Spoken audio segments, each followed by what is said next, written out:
Now that the Merc with a mouth works for Mickey Mouse, the days of Fox's X-Men movies are truly a future past. Yes, Ryan Reynolds' fourth wall-breaking hero is back for Deadpool and Wolverine, and Hugh Jackman is returning as Logan, clad in some long-overdue yellow spandex, but make no mistake about it, Marvel's Merry Mutants may evolve yet again to find their place in the MCU, but Fox's flavor of X-Flicks is officially extinct. So in the interest of paying respects and maybe dancing on some graves, it's time for the most definitive ranking of the X-Men movies that you, and we actually, can be mad about. The Fox X-Men movies may not have gotten high marks across the board, but there's no denying that the series laid much of the groundwork for our modern superhero movie landscape. So without further ado, let's take a look back at these past 24 years of mutant madness, the good, the bad, and the origins. This is the Fox X-Men movies, the final ranking.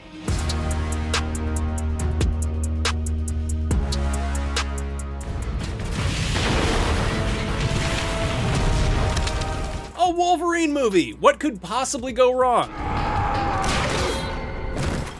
Well, rather than diving into Logan's rich backstory, Hugh Jackman's first solo outing was a scattered mess that not only failed as any kind of satisfying standalone adventure, it seemed to doubt that Wolverine or Jackman had the ability to, well, stand alone. The old knucklehead shared the screen with a rogues gallery of side characters, none of whom were utilized particularly well, and in some cases were flat out squandered. We finally got a Gambit in live action, and they made him look like a pickup artist street magician. I mean, that's actually pretty on brand for Gambit, but still. Worst of all, though, was Deadpool. It's unclear what studio exec had the bright idea of taking the fan favorite Merc with a mouth and then literally sewing his mouth shut, but thankfully Ryan Reynolds has gone above and beyond to redeem himself for this botched experiment. Hey, it's me. Don't scratch. Just cleaning up the timelines. Feel the power inside you. That power is you. A producer and writer on the X-Men films going back to The Last Stand, director Simon Kinberg took a stab at the classic Dark Phoenix saga for a second time in this, the final Fox X-Men movie to hit theaters, not counting the spin-off The New Mutants, that is. Unfortunately, the watershed story arc from the Chris Claremont and John Byrne comics run was once again underserved, not given enough build-up or payoff for its cataclysmic stakes to properly matter. It was a problem the X-Men movies always faced. From the very beginning, they never quite seemed to know how to slide into the more over-the-top aspects of their source material. It's better to burn out than fade away, but sadly, with Dark Phoenix, the core X-Men series did the latter. But hey, honorable mention for having Dazzler perform at a kegger in the woods outside Xavier's mansion. Wreak havoc. X-Men Apocalypse marginalizes key relationships, particularly Xavier and Magneto's, in favor of establishing new ones like that of Ty Sheridan and Sophie Turner's Cyclops and Jean Grey. The problem is, the new younger cast, rebooted in the aftermath of X-Men First Class and X-Men Days of Future Past, doesn't have much of an impact. Meanwhile, Oscar Isaac's Apocalypse seemed like a more faithful reinvention of Ivan Ooze than En Sabah Nur. How about taking another quack at it? Most frustratingly though, one of the final shots revealed the X-Men in some of the most comic-accurate costumes yet, which were then completely scrapped when the team returned for Dark Phoenix. What are those, pajamas? Any questions? Yeah. No! The Last Stand has its moments, but as with Dark Phoenix, adapting the more revered aspects of the comics is not among them. And the film unfortunately feels pretty cheap at times, clearly suffering from the last-minute director swap that saw Brett Ratner coming on board replacing Matthew Vaughn. Don't worry though, Vaughn would leave his mark on the series soon enough, as we'll soon see, much higher in this list. The classic Dark Phoenix saga is one of the most heart-wrenching epic tales in X-Men history, but it's a complete loss as depicted here, and some of the greatest sins of the original trilogy of the X movies are most apparent in The Last Stand, from the sidelining of beloved characters like Cyclops, to the addition of too many mutants with no room to properly service them, to the over-reliance on Wolverine. But hey, at least they did the Juggernaut meme. Remember the Juggernaut meme? I'm the Juggernaut, bitch! It's the Juggernaut from the meme. That thing will kill you! He's right, it's magic. So am I. The New Mutants was an interesting postscript to the X-Men movies at Fox, a long-delayed endeavor that gave us a group of characters new to the Fox Marvel universe. The titular gifted youngsters were played by Maisie Williams, Charlie Heaton, Blue Hunt, Henry Zaga, and Anya Taylor-Joy. Because I killed 18 men. The New Mutants is actually pretty fun, creatively borrowing some fairly out-there ideas from the early issues of the comic, like a giant demon bear, for instance. Unfortunately, having its release date pushed time and again, getting caught up in the Disney acquisition of Fox, and suffering from behind-the-scenes chatter of a film the studios didn't have any faith in, the New Mutants finally limped out during a COVID release to a very meek commercial reception. It's too bad though, because the further adventures of Wolfsbane, Magic, Cannonball, Mirage, and Sunspot could have taken the X-Men movies in a whole new direction. And come on, Anya Taylor-Joy is spot on for Magic, though she was weirdly racist for some reason. I don't know why they chose to do that. You want a buffalo wing? You people love buffalo, don't you? Jeez. Oh my God, I can't feel my legs! I can't feel... Oh no, they're right here. Wade Wilson's second solo film is short on plot while also managing to be crasser, gorier, and funnier than its predecessor, which is pretty much what you want from a Deadpool movie. And yet, despite the character's trademark flippancy, there's a real unexpected warmth to Deadpool 2 as well. They asked me to host this video, and I firmly believe that Deadpool 2 is the best X-Men movie, and that it manages to deliver colorful characters fighting for the fate of existence, plenty of action, humor, and genuine emotional moments, plus an easy-to-hate monster of the week. The big bad in that movie is the pedophile headmaster of a school that tortures mutant kids, and they somehow managed to totally nail Cable's character without getting mired in his convoluted backstory, and Colossus and Juggernaut beat the shit out of each other, and it's awesome. Feels like picking up an issue of the comics. Sometimes there's a lot going on, but nothing really happens. Also worth an honorable mention in this list is Once Upon a Deadpool, the PG-13 re-edit of Deadpool 2. Ryan Reynolds' marquee character really works best in his full R-rated glory, but for anybody who wants a neutered version, well, the Merc with a Mouth has you covered. Which means we only get 2, 1, and a glass of white wine. No.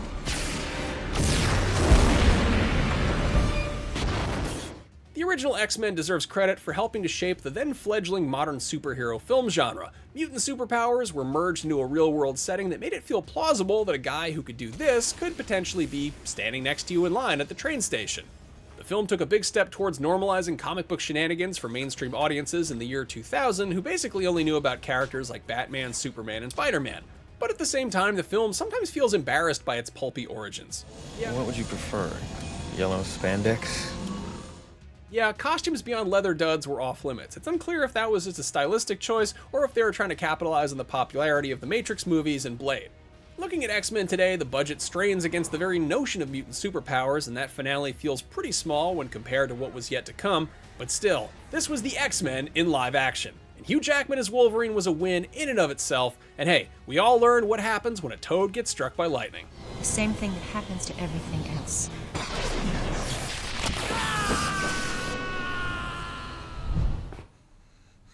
Really?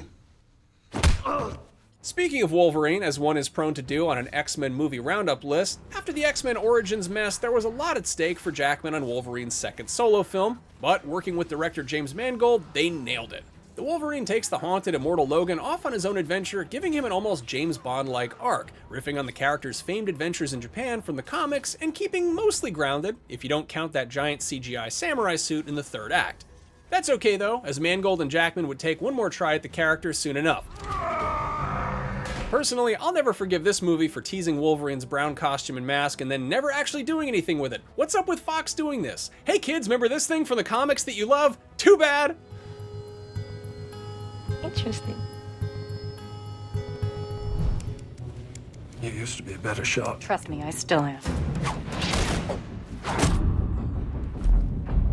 X-Men Days of Future Past, much like its mutant heroes, beat the odds and successfully merged the casts of both the original X-Men series and the First Class team, while also deftly and smartly adapting the classic comic story about mutant extinction and time travel. How great was it to see Patrick Stewart, Ian McKellen, Halle Berry, and the rest all back in action? Not to mention that impossible to not love ending, which resurrects Famke Janssen and James Marsden's Jean and Scott.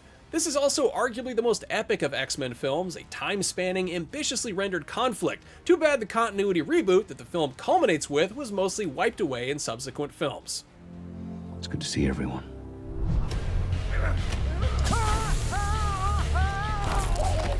I've never said this, but don't swallow.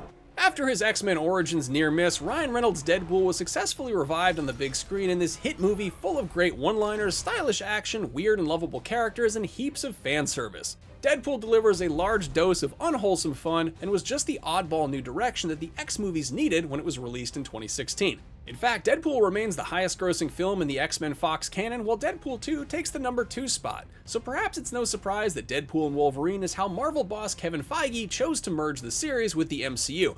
Also, just throwing this out there, maybe when you've got like 50 plus years worth of characters wearing iconic brightly colored costumes, your movies might be more successful if you actually put them in those costumes instead of black tactical leather and neoprene or Gore-Tex or whatever the that stuff is. I can go all day, Dopinder. The point is, it's bad. It's bad. Alex, get out! Do it! The X franchise was in trouble after The Last Stand and X-Men Origins, but X-Men First Class rejuvenated the series with a prequel / semi-reboot approach that featured all new actors in a tale of Xavier and Magneto's early days. The arrival of then on the cusp stars Michael Fassbender and James McAvoy proved to be invaluable casting, and while Jennifer Lawrence was a great Mystique, the actress's rise in popularity saw the shape-shifting mutant taking on a noticeably more central role in the team in later movies than her comic book counterpart ever did. Still, the new mutant faces like Zoe Kravitz's Angel, Caleb Landry Jones' Banshee, and Kevin Bacon's villainous Sebastian Shaw infused the film with an excitement that was lacking in the series after those last couple of outings. Kick-ass director Matthew Vaughn, who as we noted earlier had come close to directing The Last Stand, brought a fresh, stylish, and exciting feel to the aging franchise, allowing it to rise from the creative ashes like a phoenix. I didn't write that part. Get mad at somebody else for that one. And you should be Magneto. Exceptional.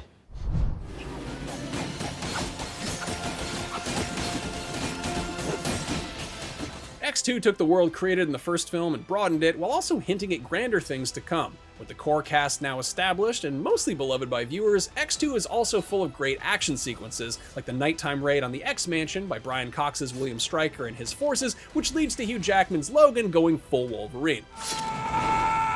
Sure, certain frustrations that many fans would have with the series are evident here, such as Cyclops getting sidelined from the main action, but characters like the new-to-the-series Nightcrawler, played by Alan Cumming, truly get to the heart of the X-Men's thematic strength. The idea of outcasts, hated and feared by a world that they are sworn to protect. And hey, you know, we love them for it.